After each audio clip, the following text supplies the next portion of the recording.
Kung ikaw po ay isang investor o trader ng cryptocurrency, tiyak ay narinig mo na ang prediction tungkol po kay XRP, lalo na sa mga price target na $20, $50 at $100. Kaya ngayon ay pag-uusapan po natin kung bakit ang mga target price na ito ay maaaring hindi po realistic o hindi po makatotohanan, lalo na sa mga susunod or paparating na mga taon. Kaya ano nga ba ang mga dahilan kung bakit ang mga presyo na ito ay tila mahirap maabot sa ngayon? Kaya yan, bago po tayo magpatuloy ay pakibasa na lamang po muna ang disclaimer dito sa ibaba ng ating screen. Yan, ano nga ba ang kailangan para maabot ang mga target price, matataas na target prices na yan para kay XRP?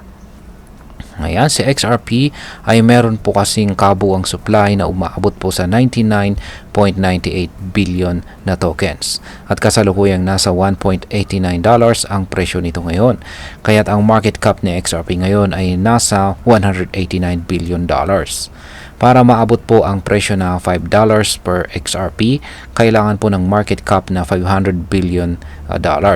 Mukhang achievable po yan at marami nga ang nagsasabi na possible itong mangyari ngayong taon. Pero kapag ang pinag-uusapan po natin ay ang presyong $20, $50 at saka $100, dito na po tayo makakakita ng malaking pagtaas sa kanyang market cap. Para umabot sa $20 ang presyo ng XRP, halimbawa ay kailangan po ng market cap na $2 trillion, kung saan ay mas mataas pa kaysa sa lahat ng mga tech giants maliban po kay Apple at saka Microsoft.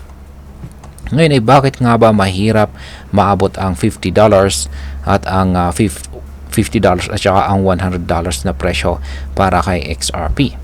Ayan, ang mga target na $50 hanggang $100 per XRP ay nangangailangan po ng market cap na umaabot po ng $5 trillion hanggang $10 trillion, kung saan ay mas mataas pa sa market cap ni Bitcoin na isa lang sa mga pinakamahalagang cryptocurrency sa buong mundo.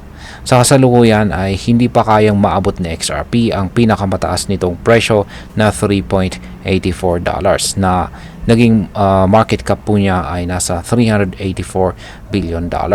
At hindi pa rin ito nakakabalik sa price level na yan mula noong taong 2018. At ayan, ngayon is paano po ito makakaapekto sa atin bilang mga Pinoy crypto investors or traders na XRP?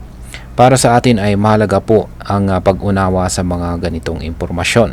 Bagamat si XRP ay isang promising na crypto, kailangan po natin na mag-ingat sa mga mataas na prediction at pagtakda ng realistic na expectations. Hindi ibig sabihin na hindi na ito tataas, pero ang mga ganitong presyo ay maaari pong abutin